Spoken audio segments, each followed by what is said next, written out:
सदैव दत्तोपंत जी हमेशा कहते थे स्वदेशी ही राष्ट्र धर्म है। हम स्वदेशी जागरण मंच में क्या क्या कार्य कर रहे हैं और स्वदेशी जागरण मंच की शुरुआत कब हुई? पूज्य दत्तोपंत ठेंगड़ी जी ने की 1991 में 22 नवंबर को इसकी स्थापना नागपुर में की थी। आज कल अमेरिका का टैरिफ वॉर का मामला चल रहा है। आज जो स्थिति बनी है उसमें क्योंकि 245% टैरिफ उसने चाइना पे लगाया है और हमारा मेन कंपटीटर चाइना है। अमेरिका से हम इस समय लगभग 42 से 43 बिलियन डॉलर का हर साल लाभ उठाते हैं। वाह। तो जो नई शिक्षा नीति है वो पूरी भारतीय सनातन परंपराओं के आधारित है। उसके आधार पे हम स्वावलंबन को कैसे आगे बढ़ा सकते? अब ये नई शिक्षा नीति जो बनी है ये एक वरदान साबित होगी। और आपने देखा चंद्रयान की पूरी टीम के अंदर एक भी IITian नहीं था। कुल दुनिया के व्यापार का तीसरा हिस्सा ये भारत से संचालित होता था।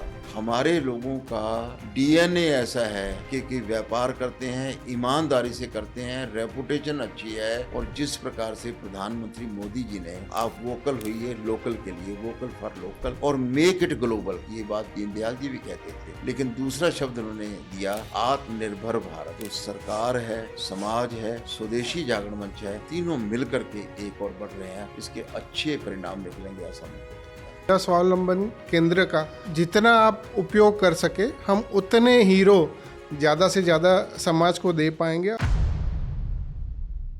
नमस्कार, मैं डॉक्टर मयूर जोशी, प्रांत संगठक स्वदेशी जागरण मंच। आज के हमारे मार्गदर्शक है माननीय कश्मीर लाल जी भाई साहब। नमस्कार। जो 1984 से राष्ट्रीय स्वयंसेवक संघ के प्रचारक के रूप में कार्य कर रहे हैं और उन्होंने दर्शन शास्त्र और अंग्रेजी में MA किया है और वो हमारे स्वदेशी जागरण मंच के राष्ट्रीय संगठक के रूप में कार्य कर रहे हैं।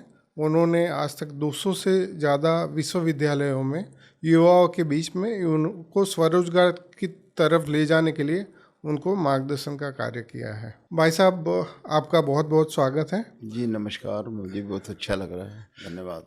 तो हम स्वदेशी जागरण मंच में क्या क्या कार्य कर रहे हैं और स्वदेशी जागरण मंच की शुरुआत कब हुई? स्वदेशी जागरण मंच की शुरुआत 1991 में पूज्य दत्तोपंत ठेंगड़ी जी ने की, जो बहुत बड़े चिंतक, विचारक, भारतीय मजदूर संघ, भारतीय किसान संघ जैसे कई संगठनों के निर्माता थे, उन्होंने की। जिस समय 1991 के अंदर डंकल प्रपोजल के आधार पर दोबारा से दुनिया के गरीब देशों को और गरीब बनाया जाए, ऐसा षड्यंत्र जब रचा गया, तो उस समय दत्तोपंत ठेंगड़ी जी ने कहा कि ये आज़ादी का दूसरी लड़ाई है और इस समय देश को पहले सीमाओं पर आक्रमण होता था, अब देश की मंडियों पर आक्रमण हो रहा है, देश की मार्केट पे आक्रमण हो रहा है। इसलिए बहुत ज़रूरी है कि इसको बचाया जाए। तब उन्होंने 1991 में नवंबर में 22 नवंबर को इसकी स्थापना नागपुर में की थी। तो आपने जैसे बताया कि सदैव दत्तोपंत ठेंगड़ी जी ने इसकी शुरुआत की, तो आज पूरे भारतवर्ष में इसकी कितनी इकाइयाँ हैं और किस तरह का कार्य कर रहे हैं हम लोग? वैसे तो लगभग भारत के हमने जो अपनी दृष्टि से 45 प्रांत बनाए हैं, सब के अंदर इकाइयाँ हैं।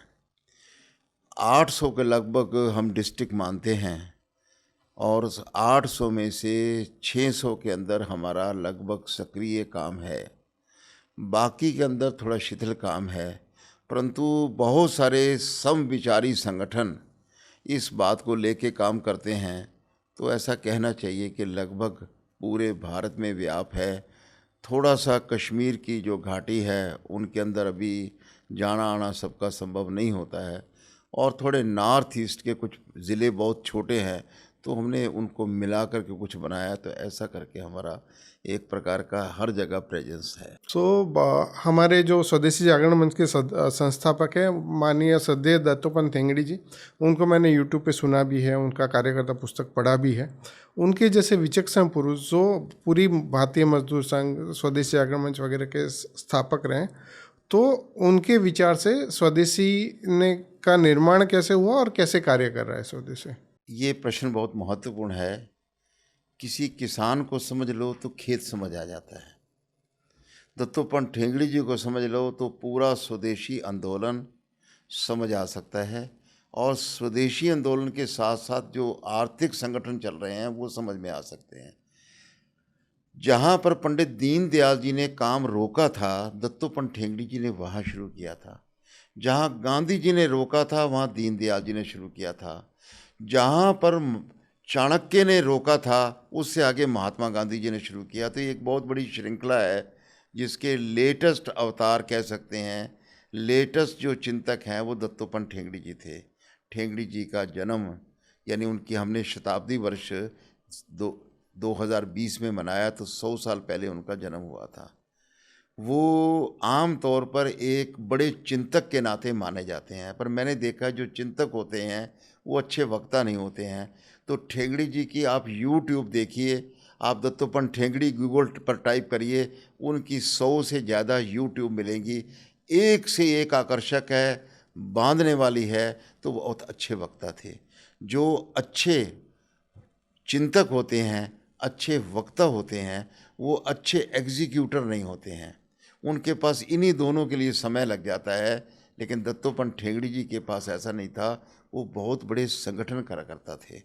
उन्होंने लगभग 50 छोटे बड़े संगठनों को शुरू किया।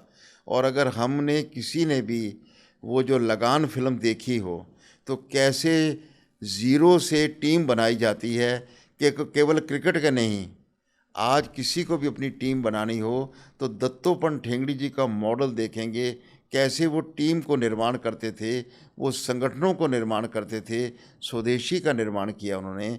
तो उनके जीवन से बहुत बड़ा समझ में आ सकता है, उनके यूट्यूब से, उनकी पुस्तकों से बहुत समझ है। हमारे एक कार्यकर्ता ने डी यानी doctor, D for doctor, B for book, dbthengdi.in इस नाम से वेबसाइट बनाई है। उसमें उनकी 200 के लगभग बुक्स हैं। ये 200 पुस्तकें आप डाउनलोड कर सकते हैं, फ्री ऑफ कॉस्ट कर सकते हैं। उसमें जितनी भी उनकी यूट्यूब्स हैं वो सब उसके अंदर डाउनलोड हैं, आप उनसे सुन सकते हैं। वो एक बहुत बड़ा खजाना है, बहुत बड़ा विचार धन है जो हमारे कार्यकर्ताओं ने तैयार किया है। तो मैं लेकिन कह रहा था कि जो अच्छे वक्ता होते हैं, अच्छे संगठक बन जाते हैं, तो उनके अंदर कई बार अहंकार आ जाता है। ठेंगड़ी जी के अंदर अहंकार लेश मात्र नहीं था। एकदम से वो त्याग की मूर्ति थे, और ज्यों की त्यों धर दीनी चदरिया। आज जो बड़ी बड़ी समस्याएं पैदा होती हैं वो विद्वान व्यक्तियों के ईगो से शुरू होती हैं। तो ठेंगड़ी जी अपने आप में बहुत बड़े आदर्श पुरुष थे, अच्छे वक्ता थे, अच्छे लेखक थे, अच्छे चिंतक थे, अच्छे संगठन कार्यकर्ता थे, और अच्छे जो है त्यागी पुरुष थे। इसलिए उनको समझेंगे, उनके साहित्य को पढ़ेंगे, तो जो आज के समय में समस्याएं हो रही हैं, और उन्होंने इस काम को, स्वदेशी के काम को महत्व तो 1980 से देना शुरू किया। लेकिन जब उन्होंने देखा ग्लोबलाइजेशन आई है, डंकल प्रपोजल आ रही है, किस प्रकार से टैक्स बढ़ाए जाएंगे, किस प्रकार से पेटेंट के नाम पर गरीब देशों को लूटा जाएगा, तो तब उन्होंने सोचा था कि ये आज़ादी की दूसरी लड़ाई है। तो उसके लिए स्पेशली विशेष संगठन खड़ा किया जिसका नाम स्वदेशी जागरण मंच रखा। इसको संगठन नहीं बोला क्योंकि आवश्यकता बहुत ज़्यादा थी, तो संगठन का ढांचा खड़ा करने में बहुत समय लगता है। तो जो वर्तमान सारे संगठन थे उनका सहयोग लेकर के ये काम करे, इसलिए इसका नाम उन्होंने मंच रखा है। और आज जो हम देख रहे हैं स्वावलंबी भारत अभियान के नाते और अमरीकी टैरिफ की लड़ाई के अंदर देख रहे हैं, सच में जो उन्होंने सोचा था, जिस प्रकार का ये संगठन खड़ा किया था, आज अपनी देश की उस आवश्यकता को पूरा कर रहा है, भविष्य की आशा है। तो भाई साहब, सदैव दत्तोपंत जी हमेशा कहते थे स्वदेशी ही राष्ट्र धर्म है। तो आपने जब स्वदेशी WTO की बात करी, तो आजकल अमेरिका का टैरिफ वॉर का मामला चल रहा है, हर देश उससे भयभीत है। तो उस परिप्रेक्ष्य में आप भारत को कहाँ देखते हैं? ऐसा है कि 2008 के अंदर अमेरिका से एक सुनामी चली थी, आर्थिक सुनामी। तो उस समय भी ऐसा लगा था कि पूरी दुनिया इसकी चपेट में आएगी। लेकिन भारत उस समय बच गया था। हम अंतर्राष्ट्रीय स्तर से डीकपल्ड थे, हमारे पर वैसा प्रभाव नहीं पड़ा, कुप्रभाव नहीं पड़ा जैसा उस समय पड़ा था। एक बार आपको 2000 सन के अंदर आपको ध्यान होगा कि एक कंप्यूटर के अंदर बहुत बड़ा वायरस आ गया था। तो भारत के लोगों ने, आईटी प्रोफेशनल ने 2Y2K नाम से, वो प्रसिद्ध है, तो एक बहुत बड़ा क्रांति की थी और भारत उसमें बहुत बड़ा एस्टेब्लिश्ड हो गया। आज जो स्थिति बनी है उसमें क्योंकि 245% टैरिफ उसने चाइना पे लगाया है और हमारा मेन कंपटीटर चाइना है। देयर पेन आवर गेन ऐसा बोलते हैं, तो उनको तकलीफ़ होगी तो हमें लाभ होगा। तो इसलिए भारत को इसमें बहुत लाभ हो सकता है। और दूसरा बहुत बड़ा लाभ का एरिया है कि जिस प्रकार से इंटेलेक्चुअल प्रॉपर्टी राइट के अंदर अनाप शनाप कई सारे विधान, कई सारी चीज़ें लागू की थी। जब ट्रिप्स का समझौता हुआ था तो भारत लूज़र था और उस समय कहा गया था कि भारत को बहुत सारी सुविधाएं, प्रेफर्ड नेशन का दर्जा मिलेगा, इसलिए अमेरिका जो हमारे पर टैक्स कम लगा रहा था वो उसका एहसान नहीं था। जो हमने एहसान किया था ट्रिप्स के समय, उसका वो बदला चुका रहा था। और अब क्योंकि 3 महीने के लिए इसने रोक दिया है, इस बीच में भारत की सरकार, भारत की इंडस्ट्री, भारत के आईटी प्रोफेशनल, भारत के सामाजिक कार्यकर्ता और स्वदेशी जागरण मंच जैसे संगठन इसमें बहुत सक्रिय हैं। तो आशा है कि ये हमारे लिए जो थ्रेट है वो अपॉर्चुनिटी बनेगी, जो आपदा है वो हमारे लिए अवसर बन सकता है अगर हम ठीक ढंग से इसका लाभ उठाते हैं। तो उसके लिए आप उद्योगपतियों को इस अवसर का लाभ उठाने के लिए आपकी तरफ से क्या संदेश जाना चाहिए? हम उनको 2-3 बातें कहते हैं। पहली बात है कि कोरोना के अंदर ये एक सर्वे हुआ था कि पैंडेमिक से, यानी महामारी से ज़्यादा लोग मरे थे या पैनिक से ज़्यादा मरे थे। तो जिन्होंने भी सर्वे किया तो उन्होंने कहा पैनिक से ज़्यादा मरे थे। यही स्थिति आज है उद्योगपतियों की। हमारे उद्योगपति सेंसेक्स को देख करके, अंतर्राष्ट्रीय आंकड़ों को देख करके, कभी रशिया के अंदर बारिश आती है तो यहाँ छाता लेके खड़े हो जाते हैं, कभी चाइना के अंदर आंधी आती है तो यहाँ चश्मा लगा लेते हैं। तो उस नज़रिए से नहीं देखना चाहिए, अपनी ज़मीन तलाशनी चाहिए, पैनिकी नहीं होना चाहिए, इसको कैसे अवसर में बदलें इसका ध्यान रखना चाहिए। दूसरा, भारत के लोगों को पेटेंट के बारे में बहुत कम जानकारी है। अमेरिका जो इस समय 28 और 29 ट्रिलियन डॉलर की इकनॉमी एक साल की है, उसमें 35%, 35% हिस्सा इंटेलेक्चुअल प्रॉपर्टी राइट्स का है। दवाइयों पर बहुत अनाप शनाप प्रॉपर्टी, इंटेलेक्चुअल प्रॉपर्टी राइट जो कि 8 प्रकार के होते हैं वो लगाए हुए हैं। तो भारत के लोगों को भी इस ओर खोज करना चाहिए। और तीसरी बात, चाइना का सामान ले करके और असेंबल करके नहीं भेजना चाहिए, उससे चाइना का फिर दोबारा से फ़ायदा होगा, भारत की इनोवेशन अपनी बन नहीं पाएगी। जैसे कोरोना के अंदर वहाँ से सामान नहीं आता था तो भारत के लोगों ने सब प्रकार के निर्माण करने शुरू किए थे, केमिकल्स तक भी अच्छे बनाने, एपीआई वगैरह बनाना शुरू किया था।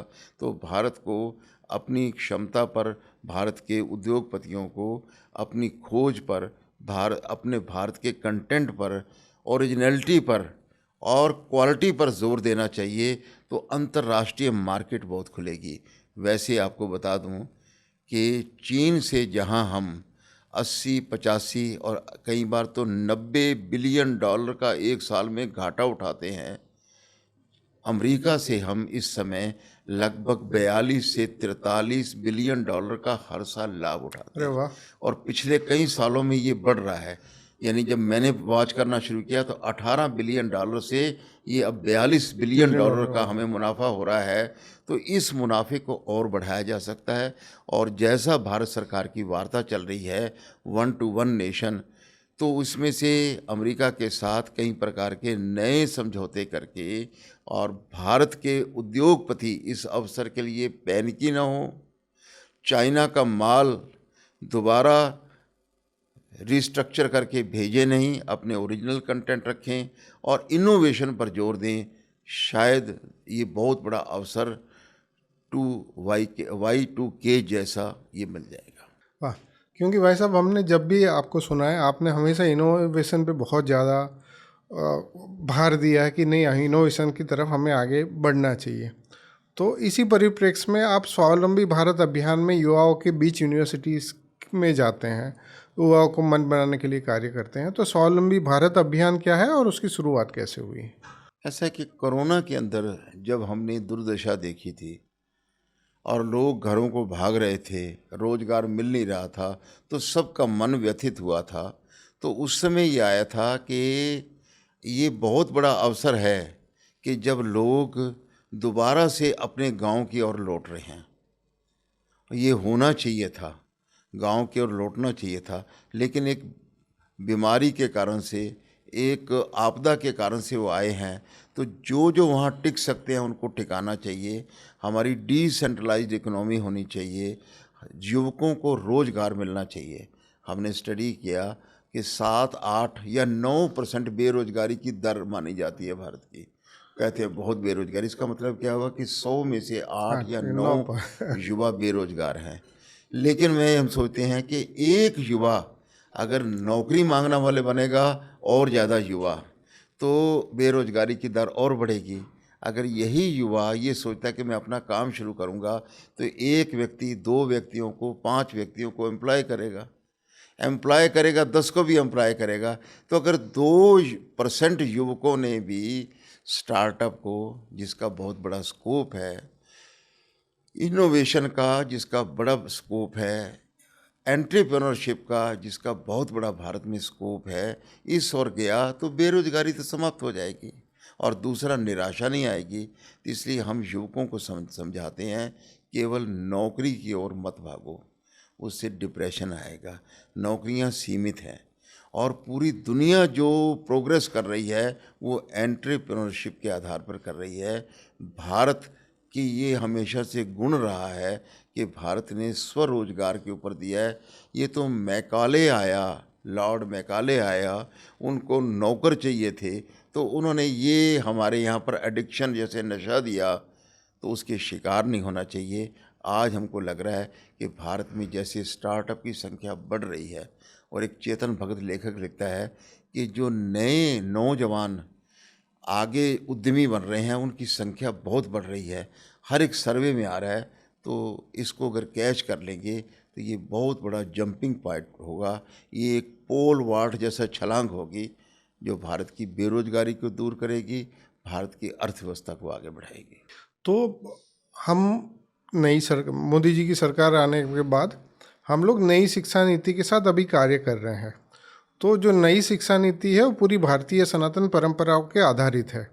तो उस शिक्षा नीति से जो हमारी नई शिक्षा, जो हमारी अपनी ओरिजिनल शिक्षा नीति है, उसके आधार पे हम स्वावलंबन को कैसे आगे बढ़ा सकते हैं? ऐसा है कि इसमें बहुत बड़ा स्कोप रखा है, प्रैक्टिकल चीज़ करने का, व्यवहारिक ज्ञान देने का। अभी तक हम सुनते थे कि जापान के बच्चे खिलौनों से खेलते नहीं हैं, खिलौने बनाते हैं, और स्कूल के अंदर खिलौने बनाने के बाद शाम को कुछ कमाई करके घर ले जाते हैं, फीस नहीं लाते हैं।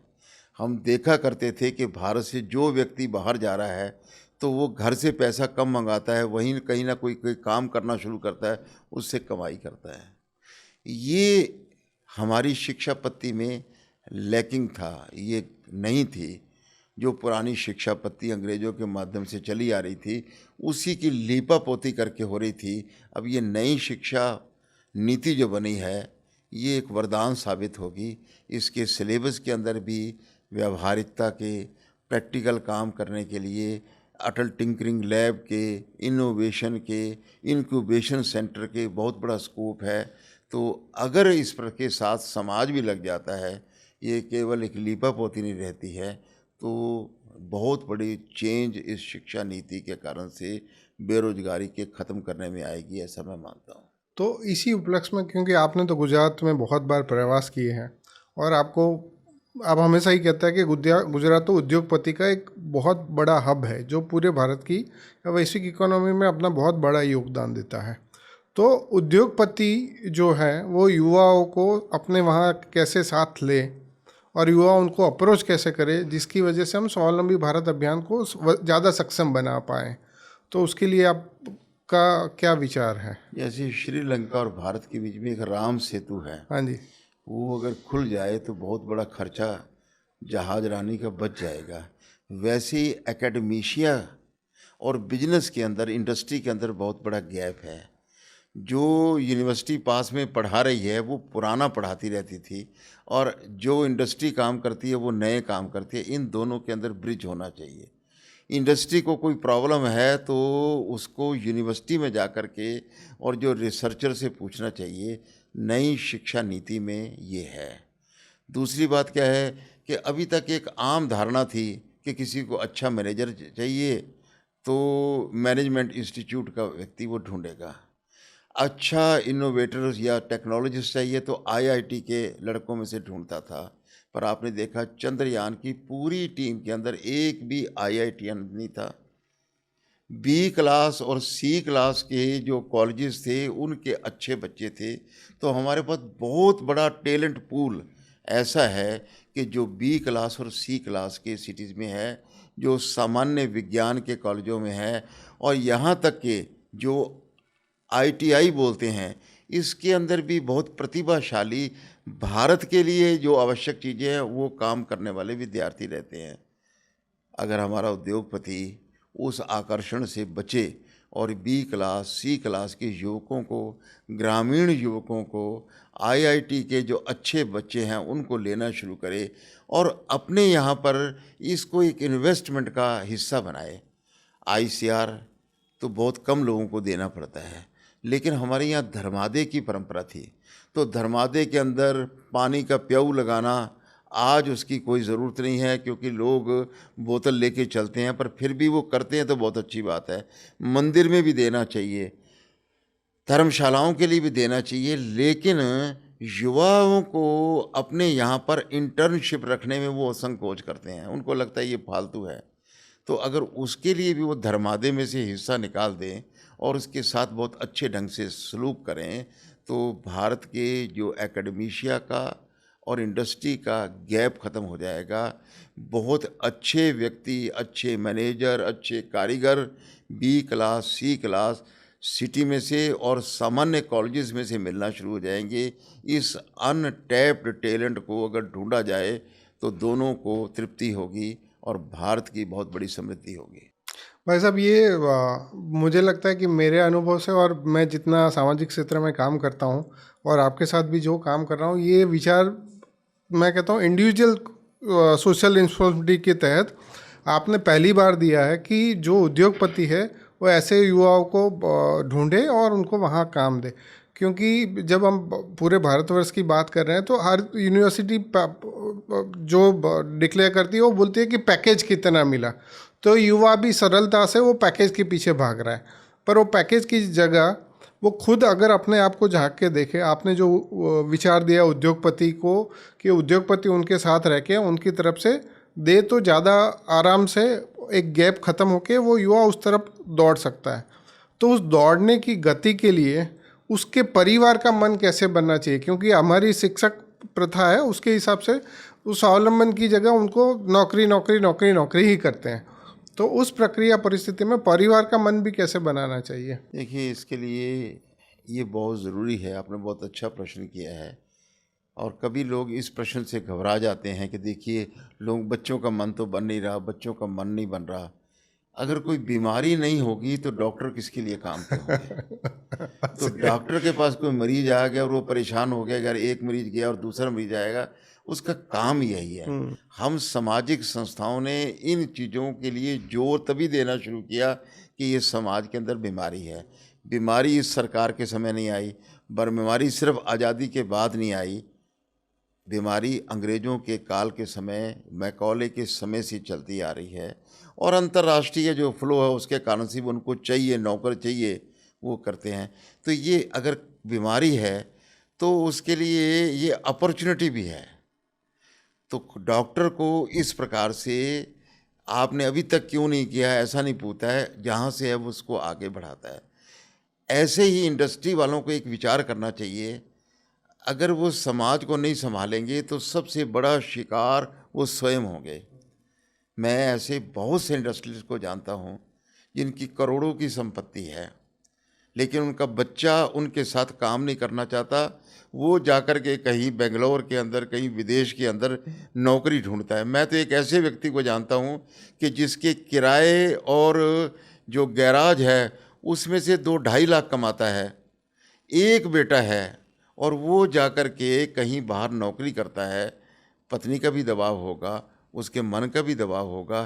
तो जब वो अपने घर में ये समस्या महसूस कर रहे हैं, तो जब उसके दोस्तों में बदलाव आएगा तो इसके मन में बदलाव आएगा। तो इसलिए समाज पर कोई एहसान इंडस्ट्री नहीं करना। अपने घर को बचाना है तो अपने बच्चों के दोस्तों को बचाना शुरू करें। वो जब भाग भाग के पिता को अपना हीरो मानेंगे, इसके पिता को, तो ये बच्चा कहीं नहीं जाएगा, ये बच्चा भी टिकेगा। आज आपने देखते हैं कि पानी के अंदर ये जो हमारी सबसे बड़ी कंपनी है, क्या नाम है इसका, जो पार्ले, अरे पार्लो वालों का जो हाँ, बिस्लेरी है, बिस्लेरी बिस्लेरी का। अब बिस्लेरी की समस्या क्या है कि बड़ी बड़ी कंपनियों से बच गया, लेकिन आज क्यों बेच रहा है कि आगे एक बेटी है और वो इस काम को करना नहीं चाहती, वो विदेश में है, अब उसको देना पड़ेगा। ये तो मैंने एक एग्जाम्पल दिया जो मैंने प्रत्यक्ष नहीं जानता, पढ़ा हुआ। लेकिन ऐसे सैकड़ों लोगों को जानता हूँ कि जो इंडस्ट्री वाइंड अप करते हैं, कोई देखने वाला नहीं है। तो उनको घर की समस्या को और समाज की समस्या को बराबर मानना चाहिए। जब बच्चे अपना कुछ इन्वेस्टमेंट बच्चों के अंदर इस प्रकार का आकर्षण पैदा करने के लिए भी देना चाहिए, तभी उनका घर भी बचेगा, उनकी इंडस्ट्री बचेगी और समाज भी बचेगा। क्योंकि आपने जो कहा, मेरे अभी एक प्रवास के दौरान मुझे एक उद्योगपति मिले थे जो मुंबई में रहते हैं और उनका फैक्ट्री भरूच में है। अब परिवार में माहौल ये है कि 5 फैक्ट्री होने के बावजूद भी कोई बच्चा उनका फैक्ट्री में काम नहीं करना चाह रहा है, सबकी दौड़ विदेश की तरह है। तो जो हम स्वावलंबी भारत अभियान चला रहे हैं, उसमें जिला स्वावलंबन केंद्र के माध्यम से हम युवाओं का मन बदलने का प्रयास करते हैं। तो आप हमेशा जब कहते हैं कि युवाओं को, जो हमारे यहाँ मानसिकता बनी हुई है कि फिल्मों के हीरो हीरोइन को हम आइडियल मान लेते हैं, पर उसकी जगह अगर हम उद्योगपतियों को आइडियल मानेंगे तो उस आइडियल मानने के लिए उद्योगपतियों के साथ युवाओं को जोड़ना भी ज़रूरी है, जो हम स्वावलंबी भारत अभियान के माध्यम से कर रहे हैं। तो स्वावलंबी भारत माध्यम अभियान में अभी हमारे कितने जिला स्वावलंबन केंद्र पूरे भारतवर्ष में चल रहे हैं? ऐसा कि जैसे मैंने बताया कि लगभग 600 ज़िलों में हमारा काम कर रहा है। तो लगभग इसमें से आधे ज़िलों में स्वावलंबन केंद्र काम कर रहे हैं।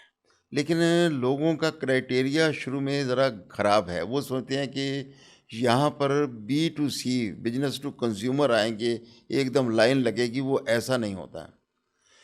हर कॉलेज के अंदर कोई ना कोई इंक्यूबेशन सेंटर है, कोई ना कोई स्टार्टअप सेंटर है, कोई ना कोई रोजगार केंद्र है। तो वो भी हमारा हिस्सा है। तो हम ये बताते हैं, एक ज़िले में अगर 40 कॉलेज हैं, 50 कॉलेज हैं, तो हमारे कार्यकर्ताओं को उन सब के अंदर जाना चाहिए, उन सब को मिलना चाहिए। उनकी एक समस्या होती है, जब वो एक कॉलेज दूसरे से ग्रहण नहीं करना चाहता और अपना कुछ बताना नहीं चाहता। उनको लगता है अगर मैं उनके कॉलेज में सीखने चल गया तो मैं छोटा हो जाऊंगा, मेरी मार्केट वैल्यू कम हो जाएगी, मेरा ब्रांड कम हो जाएगा। हमारा ये जो स्वावलंबन केंद्र है, ये सब के लिए कॉमन चीज़ है। यहाँ सब सहज आ जाते हैं। तो हम B2B करने का काम पहले शुरू करते हैं। ऐसे सब कॉलेजेस के, यूनिवर्सिटियों के जो भी स्टार्टअप केंद्र चलाने वाले हैं, तो उनको वहाँ बुलाते हैं और एक दूसरे के प्रयोगों से सीखने की कोशिश करते हैं। एक आम क्वेश्चन ये आता है बच्चों का कि जो उनको ये बता रहा है कि नौकरी नहीं करनी चाहिए, नौकरी देने वाला बनना चाहिए, वो बेचारा खुद नौकरी कर रहा है। तो अगर डॉक्टर को ही खांसी आ रही हो और वो क्या किसी का इलाज करेगा, ये बच्चे की श्रद्धा नहीं बनती। लेकिन हम उनको कहते हैं कि नहीं, ये आपके अरेंजमेंट करने वाले हैं। तो हम क्या करते हैं कि जो शहर के अच्छे उद्योगपति हैं, ख़ास तौर पे फर्स्ट जनरेशन एंटरप्रेन्योर, जो स्वयं ज़ीरो से हीरो बने हैं, जिन्होंने शून्य से सृष्टि रची है, जो आज रोडपति होते थे करोड़पति बने हैं, ऐसे सब की सूची बनाते हैं और उनकी प्रैक्टिस कराते हैं कि आप लंबी कहानी मत छेड़िए, बच्चों के लिए जो ज़रूरी है वो बातें बताइए। ऐसी सूची को हम कॉलेजेस के पास ले जाते हैं और उनको जब अपने स्वावलंबन केंद्र पे बुलाते हैं तो वो व्यक्ति इकट्ठे होते हैं। हम इंडस्ट्री वालों को बुलाते हैं, फर्स्ट जनरेशन एंटरप्रेन्योर को बुलाते हैं, फिर साथ में बैंक वालों को बुलाते हैं ताकि उनको लीड बैंक बच्चों को अच्छी तरह विद ए ह्यूमन फेस सहायता कर सके। तो ये जो कम्बिनेशन का है ये रेयर है। तीसरी बात है, हमारी यूएसपी है, यूनिक सेलिंग प्रोपोनेंट है, विशेषता है, हमारे यहाँ निस्वार्थ लोग ज़्यादातर लगे हुए हैं। ज़्यादातर निस्वार्थ क्या 100% निस्वार्थ है। उनकी समाज में रेपुटेशन है, सब जानते हैं कि ये किसी प्रॉफिट के लिए नहीं काम कर रहा, किसी पैकेज के लिए काम नहीं कर रहा। तो हमारे कहने पर सब लोग इकट्ठे हो जाते हैं, सब एकेडमिया भी इकट्ठा हो जाता है, सब इंडस्ट्री भी इकट्ठी हो जाती है, सब इनोवेशन वाले भी इकट्ठे हो जाते हैं, गवर्नमेंट की एजेंसियों वाले भी इकट्ठे हो जाते हैं। तो इसलिए कहने को हमारे 300 पौने 300 स्वावलंबन केंद्र हैं। अगर सच में देखा जाए तो हमारे जहाँ भी हमारा काम है वहाँ पर हमारा स्वावलंबन केंद्र बिल्डिंग नहीं होगी लेकिन चलता फिरता वो हमारा होगा। तो ये हमारे काम का आधार है। तो जिला स्वावलंबन केंद्र एक शक्ति केंद्र है जो हर संस्थान को, हर व्यक्तियों को ऊर्जा प्रदान करने का कार्य करता है, सबको साथ लेके चलता है और युवाओं का मार्गदर्शन कर रहा है। तो इस कार्य में राष्ट्रीय स्वयंसेवक संघ की कितनी संस्थाएं लगी हुई हैं? ऐसे कि राष्ट्रीय स्वयंसेवक संघ कोरोना में इस प्रकार का लोगों को रोजगार देने का सेवा का काम किया, लेकिन राष्ट्रीय स्वयंसेवक संघ का मूल काम है व्यक्ति निर्माण करने का, शाखाओं द्वारा अच्छे कार्यकर्ता तैयार करने का, राष्ट्रभक्ति का भाव करने का। ये काम रेयर है, बहुत सुपर्ब है और ये काम उनको कंसंट्रेशन करनी चाहिए, वो कर भी रहे हैं। इसलिए जो 6 संगठन जिनको आर्थिक समूह कहा जाता है उसमें लघु उद्योग भारती भी है, उसमें किसान संघ भी है, भारतीय मजदूर संघ के, सहकार भारती के भी है उसके अंदर, और ग्राहक पंचायत भी और स्वदेशी जागरण मंच है। तो ये जो आर्थिक समूह है ये सबसे ज़्यादा कोर में इसमें है। इसके अतिरिक्त सेवा भारती है तो वो भी स्वावलंबन का काम करता है, हिंदू जागरण मंच है तो उनका भी स्वावलंबन का काम है। इसी प्रकार से बाकी संगठन भी जो काम करते हैं, मैं तो ये कहता हूँ क्रीड़ा भारती जो खिलाड़ियों में करते हैं, तो खेल का सामान भारत का हो, खेल भारत के हो, उसके लिए प्रयास करते हैं तो स्वाभाविक है रोजगार मिलेगा, नए नए कोच तैयार होंगे, योग आसन की ट्रेनिंग देने वाले होंगे। तो ये सब लोगों का समन्वय है। लेकिन समाज के अंदर इसके लिए संघ के इतर भी बहुत संगठन काम कर रहे हैं। गायत्री परिवार कर रहा है, ईशा फाउंडेशन कर रही है। इसी प्रकार से हर प्रांत के अंदर अच्छे ढंग से लोग, युवकों के अंदर रोजगार आए, रोजगार सृजन हो, कोई बेरोजगार ना रहे, इसके लिए काम कर रहे हैं। तो हम उनके साथ भी मिल कर के और एक सहयोगी संगठन के नाते घंटी बजा करके सबको इकट्ठा करने का काम करने वाले हम संगठन के नाते काम करते हैं।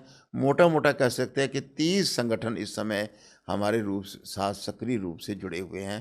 प्रांतों में जो अलग से जुड़े हैं वो अलग बात है। तो ये तो बहुत बड़ी बात है कि किसी एक कार्य को लेके 30 से ज़्यादा राष्ट्रीय और अंतर्राष्ट्रीय स्तर के संगठन साथ मिलकर सब काम करें।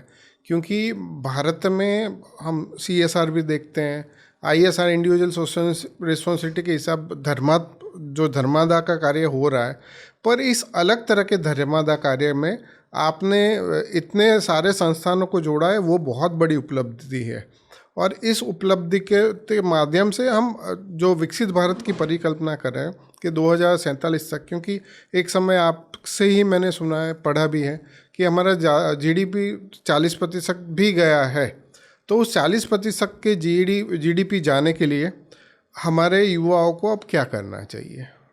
एक चीज़ में थोड़ा सुधार करना चाहूँगा। हाँ जी। आपने कहा जो आपने जोड़े हैं, तो ये मैंने नहीं, आपने जोड़े, हाँ, पढ़े हैं हमने हमने। जोड़े हैं, हाँ, हमने जोड़े हैं। भाव आपका ये था, परंतु कि ये शब्द जो है मेरे ज़रा चुभता है तो मैंने इसलिए किया। नंबर 2 बात है कि ऐसा भारत के लोग तो मानते थे हम सोने की चिड़िया थे, हम दूध दही की नदियां हमारे यहाँ बहती थी, भारत विश्व गुरु था।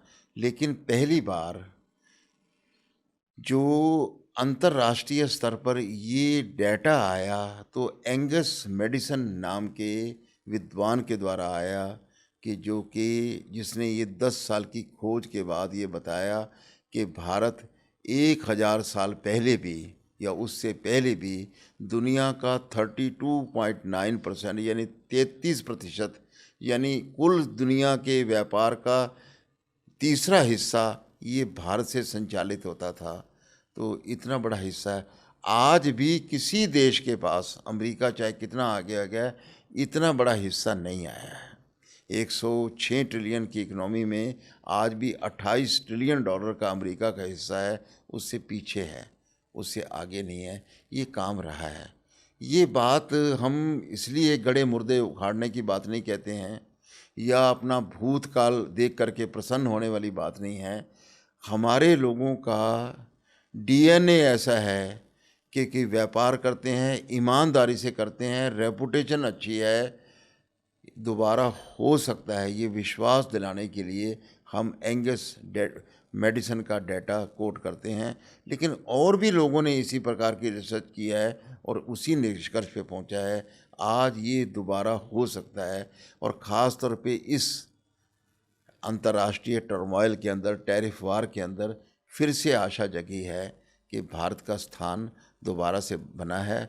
और जिस प्रकार से प्रधानमंत्री मोदी जी ने 2 शब्द बहुत अच्छे दिए जो हम बोलते थे, उन्होंने अंग्रेज़ी वर्जन बड़े अच्छे ढंग से दिया, आप वोकल होइए लोकल के लिए, वोकल फॉर लोकल, और मेक इट ग्लोबल।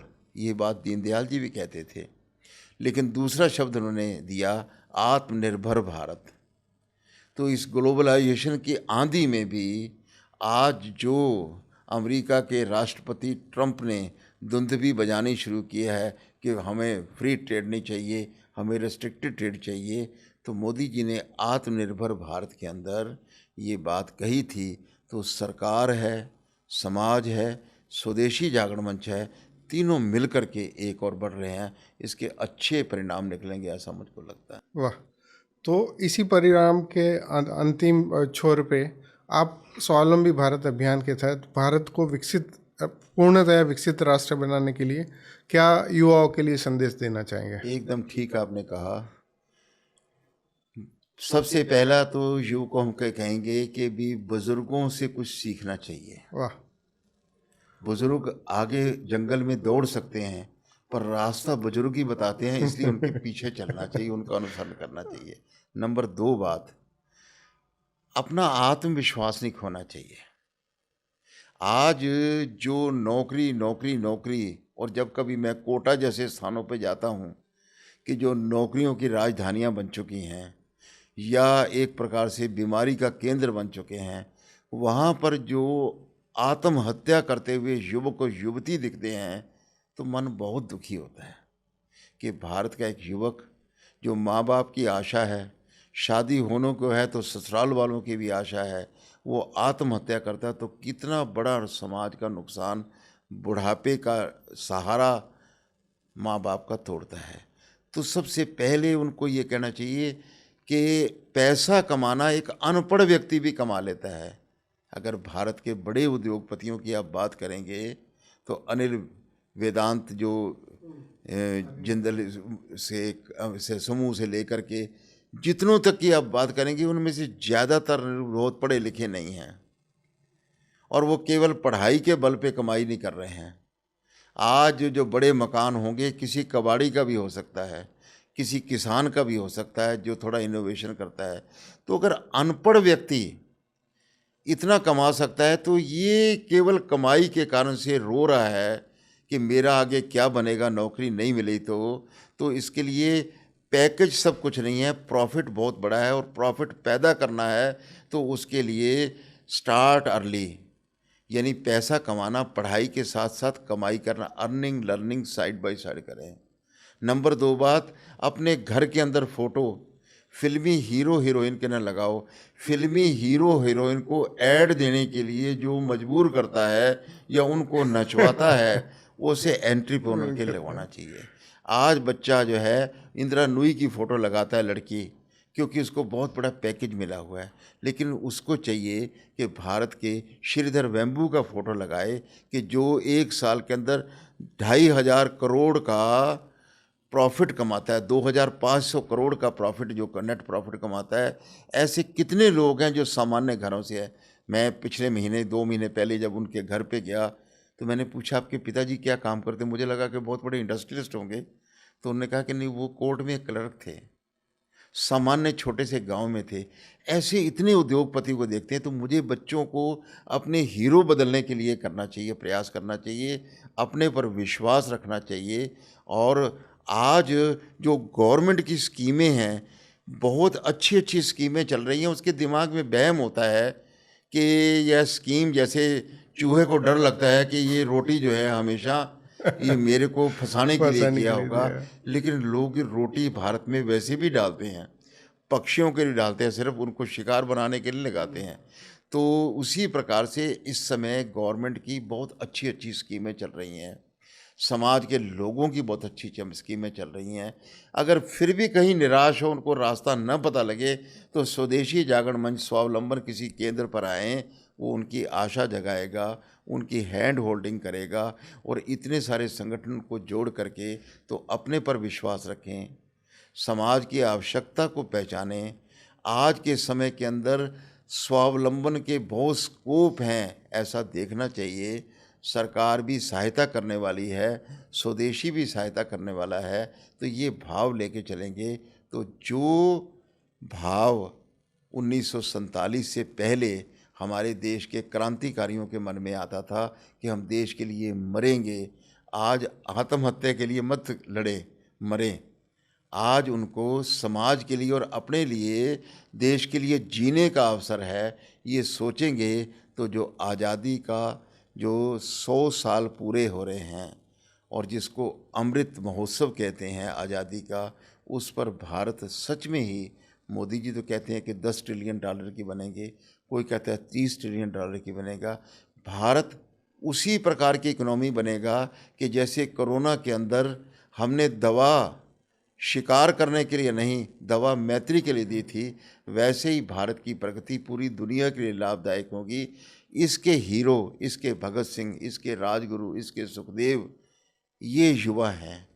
ऐसा अगर सोचना शुरू करेंगे तो बहुत बड़ा परिवर्तन आएगा। मैं समझता हूँ कि आज आपने बहुत अच्छे प्रश्न उठाए हैं और इन प्रश्नों का उत्तर देते देते मुझको भी अच्छा लगा कि कई अच्छे विषयों का भी मुझे स्मरण हो गया। तो आशा है ये हमारी पॉडकास्ट और यहाँ के जो हमारे आकाश जी हैं, हमारे बाकी साथी हैं, जिस प्रकार की उन्होंने सहायता प्रदान की है, तो ये एक उनका समाज के लिए कंट्रीब्यूशन होगा। मैं इनका भी धन्यवाद करता हूँ, आपके धन्यवाद करता हूँ। बहुत बहुत धन्यवाद भाई साहब। हमारे साथ जो माननीय कश्मीरलाल जी भाई साहब ने जो पाथेय दिया है, ये हमारे लिए बहुत बड़ा अवसर है कि हम अपने आप को हीरो बनाएं, क्योंकि हमने दूसरों को बहुत हीरो बना दिया, पर हमारी माँ भारती की सेवा के लिए और माँ भारती को वैश्विक रूप से वापस विश्व गुरु बनाने के लिए जिला स्वावलंबन स्वदेशी जागरण मंच के स्वावलंबी भारत अभियान के तहत जिला स्वावलंबन केंद्र का जितना आप उपयोग कर सके, हम उतने हीरो ज़्यादा से ज़्यादा समाज को दे पाएंगे। और उसी तरह उद्योगपति भी समाज को हीरो देने के लिए अपनी तरफ से जो योगदान दे, वो बहुत बढ़िया रहेगा।